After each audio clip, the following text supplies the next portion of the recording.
Hey, here we are, Sports Bit, Betting Insight today. Pauly and Teddy, Wednesday, October 11th. Big game breakdown, Game 5. Winner go home. Yankees and the Indians, Sabathia against Kluber. And we'll get to the Friday doubleheader on ESPN, Clemson-Syracuse, and Washington State and Cal. Bad beats, bad bets, bad for the books in a second. Not much to go over as far as that. We had a rain out with the Cubbies and the Nationals, and Dusty Baker is still going with Roark. Later today, can you believe it? This quote is unbelievable. He's talking about, well, we're all creatures of habit. When you just saw Sale and Verlander come in a playoff game in the fifth inning, Verlander for the first time in his life, rather. Sale came in earlier than that. Ask Madbum about that. It's all hands on deck. Win or go home. And Dusty won't throw Strasburg. Unbelievable. Here's the word-by-word quote from Dusty Baker. And I admittedly, we love to make fun of Dusty Baker on this show because Dusty Baker's a horrible manager and has been for, and I keep reading mainstream stuff. Oh, Dusty's got it right. Dusty's got it right. These are his words, the actual words coming out of his mouth, trying to explain why he's going to go, instead of his ace, with a guy that is a 4.67 ERA on the season in Tanner Roark. Quote, "We decided to stay with Tanner because, number one, he was slated. Didn't work out for Strauss for his bullpen day, and we're all creatures of habit. And plus, we've got full confidence in Tanner. And Strauss, it would have been better because he's feeling under the weather, like a lot of my team is." Well, that's the word-for-word quote. A minor health issue, and the fact that he had a Tuesday bullpen session is apparently keeping Strasburg out of the starting rotation, which means that it's going to be Tanner Roark for Chicago to go against today. And blaming the flu on the air conditioning at Wrigley and in the hotel. That's rich. There's a new one. Unbelievable. We'll see how they do. Can't win a Game 5, Dusty, if there isn't a Game 5. How about that? Epic embarrassment last night. Huge upset for the first time since 1986. USA fails to qualify for the World Cup. Fox paid over $200 million for the rights to have it in English rights to televise it. That's up in smoke. It was 50-1 or 60-1, depends where you shop on the parlay on USA not to qualify. You put Trinidad and Tobago with Panama and Honduras, and it would have paid 50 or 60-1. Trinidad had been on a 7-match losing streak. All they needed was a draw. They couldn't even do that. They lose 2-1. Unbelievable. It's another embarrassment for USA soccer. And again, Trinidad and Tobago was plus 1,200. So you bet $1 to win 12. On the upset, USA was in the minus 360 range at the close. But again, they didn't need to win. All they needed to do was tie. Oops. Yeah, we'll call it an embarrassment for the USA. And as you mentioned, how much did Fox pay for the World Cup? $200 million. So be it. Yeah, oh well. Easy come, easy go, right, Pauly? Yeah, that's something. There's some good. A lot of people are saying this is the best thing that could happen to U.S. soccer because they need a total reboot and start all over again. Emotional game last night. Emotional for everyone. The sellout crowd. Las Vegas Golden Knights in their home opener win again. They beat the Coyotes 5-2 at William Hill. It was the largest decision ever on a hockey game. It was nothing but Golden Knights money. They needed the Coyotes. Golden Knights scored 4 times in the first period. Neal has 5 goals. They are 3-0, as it was nothing but goal. This is fascinating now because the home team, finally, we got a pro sports team, and it's an avalanche of Golden Knights money. Biggest decision in William Hill history in terms of hockey. They lose. Knights win. Next up Friday at home against Detroit. Yeah, look at the quote from David Payne Purdom. For every 1 bet on the Arizona Coyotes, there are 11 on the Vegas Golden Knights at CG Technology. That coming from Jason Simple, who always tweets out really good info. David Payne Purdom tweets out really good info. But this is meaningful. This is professional sports in Las Vegas. It's been the third rail forever. It's not the third rail anymore. And meanwhile, the Golden Knights, they're making people money right now, which makes them a very popular team here in Las Vegas here on Wednesday morning, Pauly. All right, I talked about this on Monday's show, these midweek line moves in the NFL. 17-4 or 16-4, depends where you shop. So far, it's been terrific. Last week, 3-0-1, early money on the Patriots, Jets, Panthers, and Chiefs. And then this week, early money on the Falcons against that horrible Miami outfit that's averaging 10 points per game. The Saints, we don't know about Stafford's status. He's banged up. Saints taking money. Bears taking money. Buccaneers in Arizona. And the Broncos, a $50,000 bet at the South Point on the Broncos, minus 11. That's now up to 12 in some spots, and they're taking money against the god-awful Giants Sunday night, who have lost 3 wide receivers for the season. All right, let's flash that graphic real quick for last week's moves. And again, there's 2 different things we've been giving you on the show. We've been giving you the early week line movers, and we've been giving you the pros versus Joes. The early week line movers are usually given on Wednesday, the pros versus Joes on Fridays. And they've both been really good. The early week line movers now. That was a good job. Yeah, but it's 16-4-1 for the early week line movers if you've been following them versus the pros versus the Joes. I think it's 17-4. But if you note on the graphic from last week, I gave the Patriots a push, even though they got bet up to 5.5. You remember, New England was -4, -4.5, and got bet up. So everyone that was betting the Patriots early either cashed or pushed. That's why I graded that as a push, not a loss, even though the Patriots closed in the 5.5 range. But obviously the Jets are right side last week. Well, not if you look at the box score, but as the game flow went, the Jets were right side, the Panthers were, as was Kansas City. So they've been real good. So what are we seeing so far? As you mentioned, the Falcons, nobody wants Miami right now. The markets have absolutely crashed on the Dolphins, even after the win and cover against Tennessee last week. There's anti-Lions money for the second straight week. Remember, we saw money for the Panthers last week against Detroit. The market's not in love with this Lions squad right now. I think it's anti-Ravens money. The money's been coming in against Baltimore each of the last few weeks. Their offensive line is not fixed, even though they had a big game against the Raiders defense last week. There's been money against Arizona pretty consistently. The Cardinals, the only team remaining in all the NFL that is yet to have covered a point spread this season. When you're 0-5 against the spread, there's no bandwagon. And we've seen Tampa money. And as you mentioned, everyone's betting against the Giants. Who knows how high this line will go, Pauly, even though let's not forget the Broncos have been outscored in every fourth quarter this season. Bad news for a team that's laying double digits.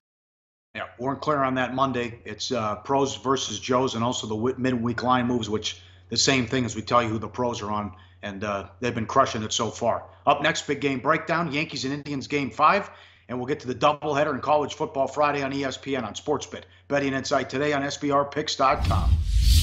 Go to SBRodds.com. Browse, compare, and shop live odds available at top online sportsbooks. Back on SportsBit, Betting Insight today. Big game breakdown, always sponsored and powered by BetOnline. Check out the bonus page, sportsbookreview.com, for the latest and best offers to open a new account today. 5 o'clock Pacific, game 5. Yankees and Indians, CC against Kluber. Indians $1.90, 7.5 the total at BetOnline. 2-0 Cleveland. They finished 34-4 in the regular season, the long winning streak. What happened when they went to New York? Shut out by Tanaka in game 3, and then a no-show game 4. Bauer roughed up. They couldn't do much on offense as well. The rematch at game 2, Kluber went 2 2/3, didn't have anything. And this was the infamous game where every manager in a hurry to get to the bullpen. A guy on first with 1 out is not a rally. Cut it out, Girardi. CC only had 77 pitches. He goes to the bullpen. They spit up an 8-3 lead. The Indians have lost 6 straight win or go home games. You know what happened in the World Series last year? You know what's happened so far in game 3 and game 4? We'll see if Kluber's able to bounce back, as this series has been close when you look at the runs and the average, though. Oh, it sure has. I mean, you're talking about in game 5 of a series in Cleveland, substantial favorites coming into this series, substantial favorites here in game 5. The stats for the first 4 games don't necessarily bear out the concept of Cleveland being big chalk in this contest. Neither team's been able to hit 200 in this series. Neither team is an on-base percentage of 300 in this series. Neither team is a slugging percentage of 350 in this series, and the OPS of 590 and 630. And we're talking about 2 squads that are not exactly lighting it up offensively right now. You talked about CC, and he left up 8-3 after retiring. He retired 11 in a row in that ballgame. Meanwhile, it was Corey Kluber. Kluber was off. He threw 31 balls into 76 pitches. Quote, "I just didn't have good command.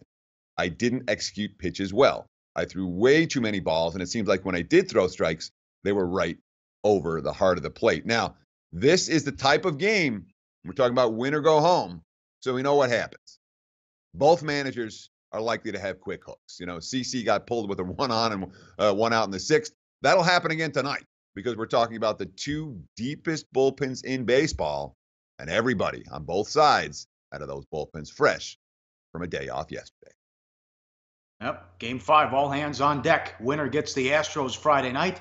Encarnacion, hopeful to play and back for the Indians. And we'll see if Girardi has the guts to go to Betances, who had no idea where the ball was going in the 8th inning of Game 4. Game number 2, live odds, Bet Online.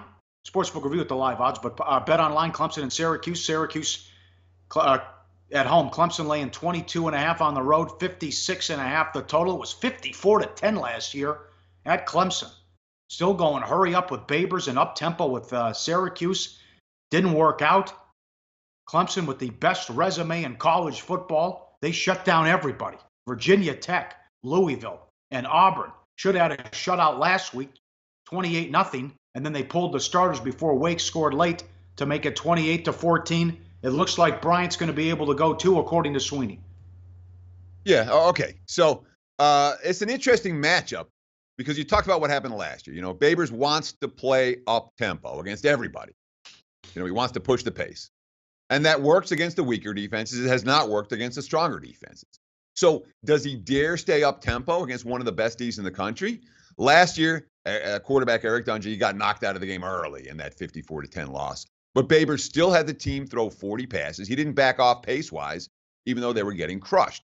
Now, Eric Dungy's healthy, and boy, he's settling in to the system. More than 1,800 passing yards through 6 games. He also got more than 300 on the ground. My biggest concern about the Syracuse offense right now, I mean, they've got 2 targets, in Ishmael and Phillips.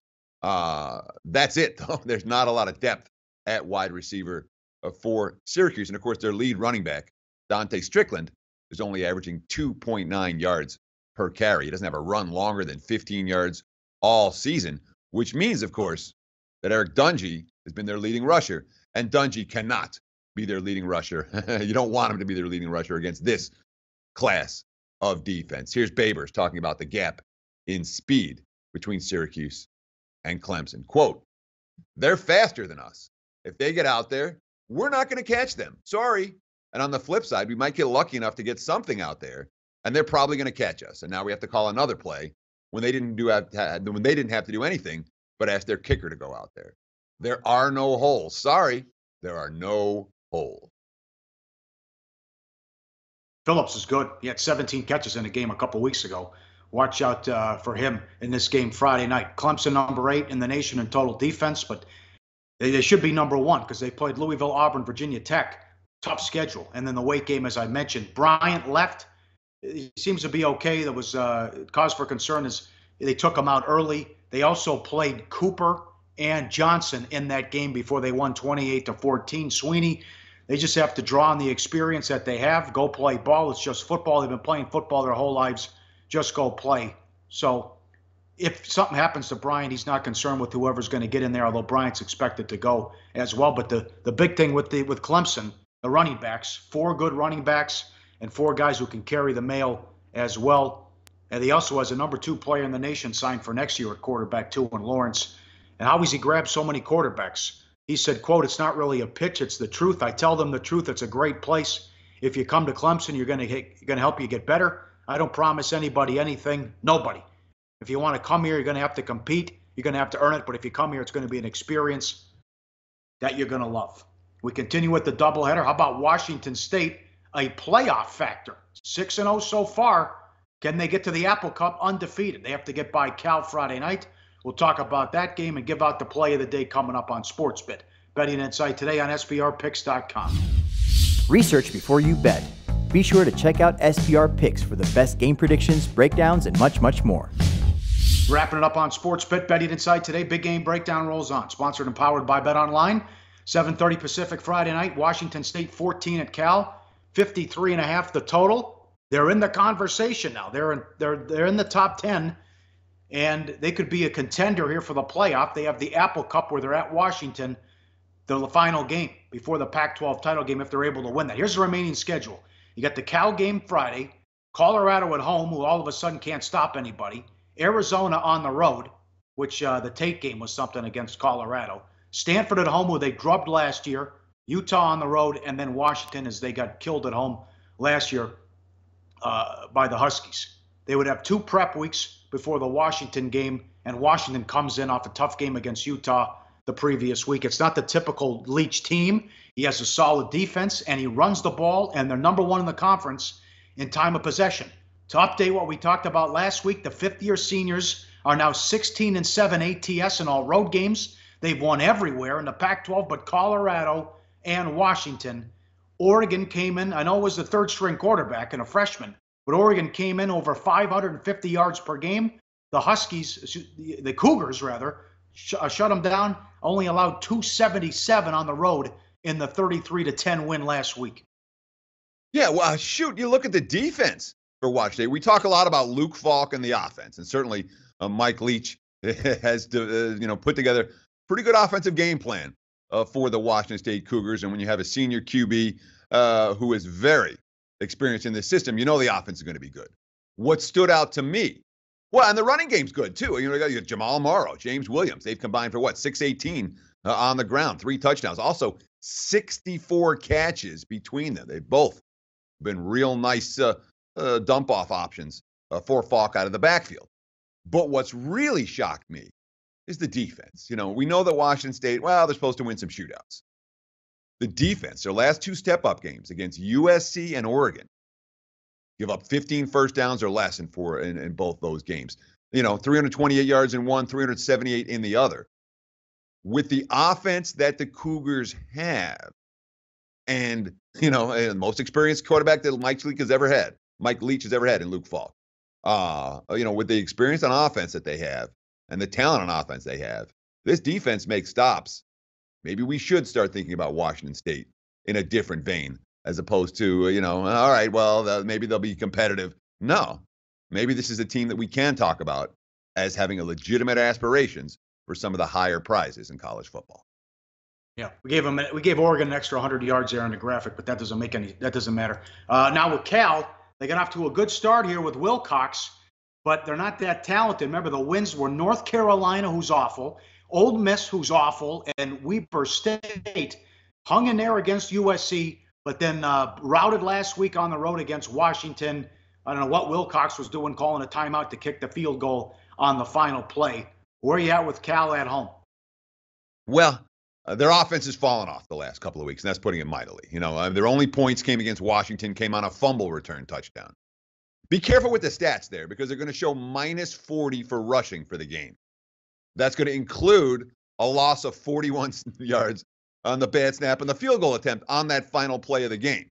So the rushing yards for Cal last week, the bad box score, it's misleading data. Be aware of that. But that being said, the offensive line gave up 8 sacks in that ballgame against a pretty elite defense. Now, they've been able to get Patrick Laird and the power rushing game going against the weaker teams. But Laird, over the last 2 losses for Cal, more receiving yards, 51, than rushing yards, 40, in those 2 ball games. And now all of a sudden it's a Cal team. They're a little bit beat up.